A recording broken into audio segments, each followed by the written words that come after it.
Good morning. It is Wednesday, the 17th day of Cheshvan. And we begin today the Tanya chapter Chavches, chapter 28 in the Igeret HaKodesh. Tanya goes on. We're not clear who is going to be our president yet, but one thing is clear: we're still in the path to redemption, the path for Mashiach, and that is through learning Torah, and especially learning, as the Baal Shem Tov says, the learning of the Hasidus. This is what is certain to bring Mashiach, and this is why we continue with our daily Tanya shir in this beautiful morning.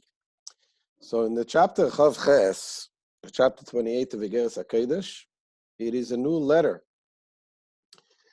that is somewhat connected with the previous letter. The previous letter was regarding the passing of the Tzadik, and the Alter Rebbe explained how the presence of the Tzadik continues, and even more than during his lifetime,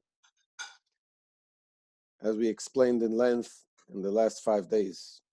In this chapter 28, it is also regarding a passing of a Tzadik, but this is written, it is addressed to Rab Levi Yitzchak of Barditchev.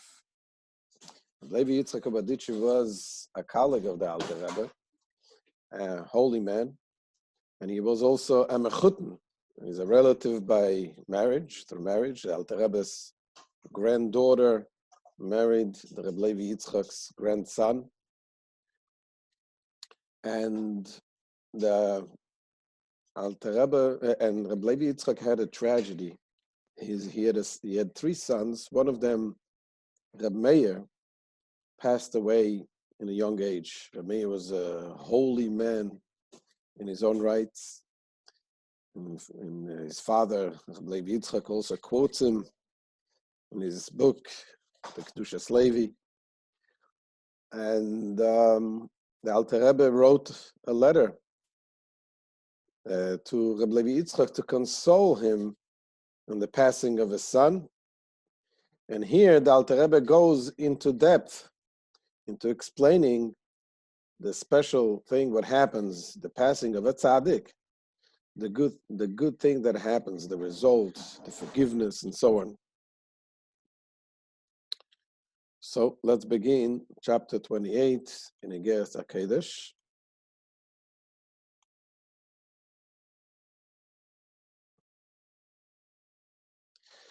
It begins, what he wrote to his mechutin, his relative by marriage. Rabbi Cohen amafusam ish elokim kodesh k'dosh Hashem, the holy man of God, Neir Israel, the lamp of Israel, Amuda Yamini, the right pillar of the right hand, Patish Achosek, mighty hammer. Mirenu Arav Levi Yitzchak Nishmos Yedun, our Rebbe, our master, Rabbi Levi Yitzchak, may his soul rest in Eden. I've based in the Keila Kadosh Barditchev, head of the rabbinical court of the holy community of Barditchev, Lenachamoi, to console him, al petiras benoi Rav Chosid, Mereinu v'Rabbeinu Rav Meir Nishmos Eden, the passing of his son, the pious Rabbi Meir, may his soul rest in Eden. So this introduction was written by the Alter Rebbe's sons, that they added those letters of the Igeret הקדש in the Tanya. And in fact, when the Alter Rebbe wrote the letter to Reb Levi Yitzchak, he was not yet a mechutin. It was not yet this was before they got married, Alter Rebbe's granddaughter and Reb Levi Yitzchak's grandson. But when they wrote the Tanya, when they put the Tanya together, and they put this letter in, this was after this wedding. This was after the passing of the Alter Rebbe. So here it begins the letter. They took out the parts of the letter that they wanted to put into the Tanya for the benefit of all of us. So he begins with a question. It says, Lama nismecha parshas Miriam la parshas Parah. You know, in the Torah, there is the story of Miriam, the passing of Miriam, the sister of Moses and Aaron, and right after, adjacent to this story, it is the Torah tells the mitzvah of the red heifer. The red heifer, of course, is the mitzvah of when Hashem says, in order to purify the people from the people that were defiled, became impure by touching a dead body, which is considered the most severe form of impurity. There is all kinds of impurities and different ways of becoming pure. Like you go to the mikveh, but when a person becomes impure by being in touch or in contact with a dead body, then it needs to be purified by the ashes of the red heifer. So he quotes the Gemara that says, why was these two stories, the story of Miriam, why was it written adjacent to the mitzvah of Parah Aduma? Loi malacha, it comes to teach you, ma Parah mechaperes v'chulu, just like the Parah, the red heifer, brings forgiveness, because the red heifer came and brought forgiveness for the golden calf, the sin of the golden calf. And as they say, the Gemara says that just like when the calf, just like when a child makes a mess, and of course the mother is with him, and they say the mother, come clean up the mess that your child made, clean it up. The same thing. This is not to say that the father shouldn't diaper the babies, but here we're talking about the parah. The same thing is the parah, the cow comes to clean up the mess of the egel, of the calf, the golden calf, that the sin that the Jewish people committed to the golden calf. So this is why the story of Miriam was written adjacent to this, to tell you, just like the red heifer brings forgiveness and brings purity, so too the passing of righteous people, the passing of a righteous person brings forgiveness for the people. So the Alter Rebbe begins with a question. We need to understand lama nismecha davke leporo aduma. Why is it needed to be written close to the story? Why is it adjacent specifically to the story regarding the red heifer? I mean, if you want to tell me that it brings forgiveness, any offering brings forgiveness. We have an offering, it's called the Korban Chatas, the sin offering. The sin offering brings forgiveness. So you might as well tell us the story of Miriam next to the portion of the sin offering, and we'll learn the same thing. That just like the sin offering brings forgiveness, so too the death of the tzaddikim brings forgiveness. So why specifically was it written next to the story of the red heifer? And Alter Rebbe continues, and it says that the red heifer is not as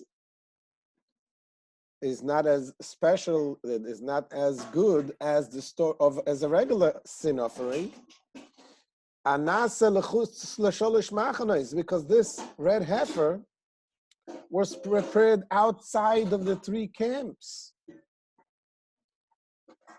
So it was not like the chatos, the chatos koyer achmana. It is referred to as chatos, as a sin offering. Veloy nismech al pashas chatos anase bifnim al gabe yamizbeach kapora mamish. It would make more sense. This was not the story of the death of Miriam was not joined to the passage concerning the sin offering that was prepared within the Beis Hamikdash on the altar, which was actual atonement. So it makes more sense to bring the story of Miriam next to the regular chatas, which is real actual atonement that is made on the altar. In order to understand this, the Alter Rebbe goes and it brings a little deeper understanding in the whole idea, the whole concept of the offerings on the altar. What is it all about, the offerings on the altar? If you go into the Beis Hamikdash, they say the story, there was this old man that was never in the Beis Hamikdash, and he was looking and decided that in his old age, he decided to come to the Yerushalayim to visit the Holy Temple. And he asked the children, he didn't know how to get there. He asked them, where's the Beis Hamikdash? How do you get there? They all made fun of him until finally he reaches to the Holy Temple and he comes to the Temple Mount. And he goes there and he sees all kind of blood and people walking barefoot, slaughtering animals. He says, this is what I was waiting for. Obviously, if you don't understand the depth, the secrets, the mystics behind the karbanas, the offerings, behind everything that was done in the Beis Hamikdash, the Holy of Holies, you don't understand, then you don't appreciate that. And indeed, the offerings in the Torah itself, it doesn't give us much. However, there is the mystics that reveal what the offerings is all about. So he says, Amnam noida mezoya HaKodesh ve'arizal. There is the mystical principles of the sacrifices, and the altar is known from the sacred Zoya and from the Rabbi Yitzchak Loyev, blessed memory, Soira Karbonos Shalom Gabi HaMizbeach. Just says, what is it? Ein pchinas haloas maim nukvim min nefesh habahamis shebenoiga. They are an instance of the elevation of maim nukvim, the feminine waters, which receives its life force from Kalipas Noiga, El Sharosha Numekoiram. This elevation ascending to their roots and source. What does it mean? In this world, Hashem created this world, a perfect world. However, as we learned in the previous lessons, there was a concept of Shviras HaKelim, and that is the divine energy of Hashem fell into the low places. And we need to elevate this godly sparks into the source. Everything in this world has a root in the higher spiritual worlds, and so too the animals have a root in the higher spiritual worlds. And there is also the animal that is within us, the animalistic soul that we have, also has a root in the higher spiritual worlds. And when a Jew comes and brings an offering, a sin offering, to the altar, he puts his hand on the animal, and he is asking forgiveness, and he regrets what he did. So the offering of the animal represents the offering of his own animal within him into the roots, the spiritual roots of this animal. Hein Pchinas, which the spiritual roots is in Pchinas Daled Chayos Sheba Markova. This is the forms of the four animals in the celestial chariot, which bear the throne, as it says in Prophet Yecheskel, Pnei Shoir, Pnei Nesher. There is the spiritual, mystical throne that it says, and the chariot has the four legs, the face of the ox, the face of the bird, and so on, the eagle. ועל ידי זה נמשכים ויורדים מים דוכרין מבחינת אדם שעל הכיסא הנקרא מלכה וזעיר אנפין. And when you elevate the feminine waters, meaning when we arouse ourselves and we do teshuvah and we elevate ourselves to our roots, this brings about, elicits the descent from the level of the divinity called the man upon the throne. Mibchinas Odam Shal HaKisei, Anikra Malka, which is called the king, refers to Malka, the king, and Ze'er Ampin, the small faces, which is the sphere of Malchus. Now, this is what happens with the offerings of ordinary offering. That means that an ordinary offering, when you offer on the altar, it reaches to the source, the roots of the animal, and it brings about new life and new energy from Hashem, and that is what brings the atonements for the people that committed the sin. Now we know that the sin offering only is valid to sins that was committed unintentionally. If someone committed a sin intentionally, the sin offering is not good enough. You cannot, only when you did unintentionally. Now it comes to say now that the concept of the red heifer is something which reaches much, much higher. And it says, what happens when you burn the red heifer? So he says, Ochin, Bisreif Asapor Adumo. As for the burning of the red heifer, however, in Al Yedei Ashlochas Eitz Erez Ve'eze V'chulu, it is on the account of the throwing of the cedar wood and the hyssop and so on. That's what happened with the red heifer. You take the red heifer and after you slaughter it, you burn the whole thing. The entire cow is burned. And then you put in the eitz erez, a piece of the cedar wood, and the hyssop, and so on, the other thing, and then you sprinkle. You put it into the water and you sprinkle from the ashes on the person. Moreover, the placing of running water into the ashes, nikra b'shem kiddush meichatas b'mishnah. And in the Mishnah, it is called the sanctification, kiddush, of the purifying waters. So he says this word kiddush, the sanctifying water, v'hi b'chinas kodesh ha'elyon. This relates to kodesh ha'elyon, the supreme sanctity, anikra b'shem tala debdoilcha. This is referred to as Tala de Bedoilcha, the dew of the Bedoilach. This refers to like the crystal, refers to the manna. The manna that the Jewish people received in the desert. There's something special about this. That is something that came from above, not like conventional food that comes from the earth that you have to work on and bring out the bread.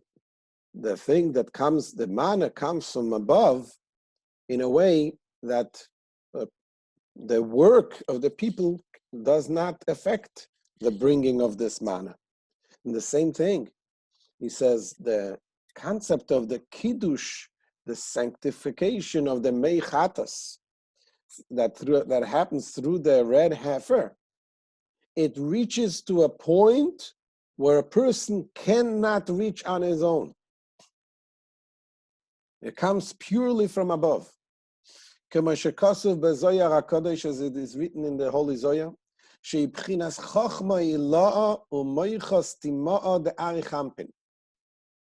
this is an expression of the supreme Chachma and the Meichos Tima'a, the concealed intellect, the Arich Ampin, which is in the place, it's called in Kabbalah, it's called the Keser, the crown, which is something which is way above something that we can reach. And of this level of Chachma and the Meichas Timah, it is said in many places in the sacred Zohar, the Chachma is bariru, that through Chachma they are refined, and then the darkness is converted into light, that is to the world of Tikkun. Now, this is the difference, it says, between the regular offering. The regular offering only can reach to purify that what is called the Klippas Noiga, which is the Klippa, the shell which is potentially good, but it cannot reach to the lowest level of the darkness. But the level of what is done through the heifer, the red heifer, reaches even to the lowest level,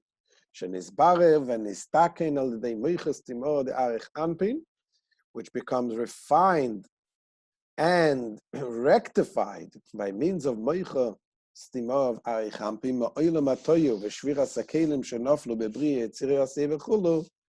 meaning the world of Tikkun is refined and rectified from the world of Toyu and the breaking of the vessels, whose sparks fell into the world of Bria, Yetzira, and Asiya, as it is known.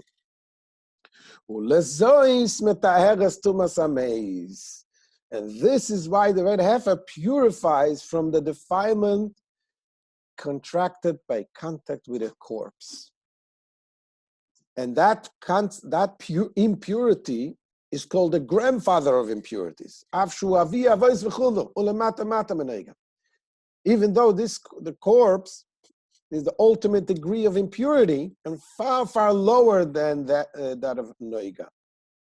So this is the beginning, as the Alter Rebbe continues to explain that this is the way why the death of a Tzadik brings atonement. And the atonement is compared to the red heifer, which is not a regular atonement that a regular offering brings about, but it is an atonement that reaches even the lowest impurities. And this is the end of today's shir. And we'll continue Be'ezrat Hashem tomorrow. So thank you so much for joining. And please share any questions. I know it's a little deep concept. We try to bring it down as much as possible. And any question, we can take now the questions.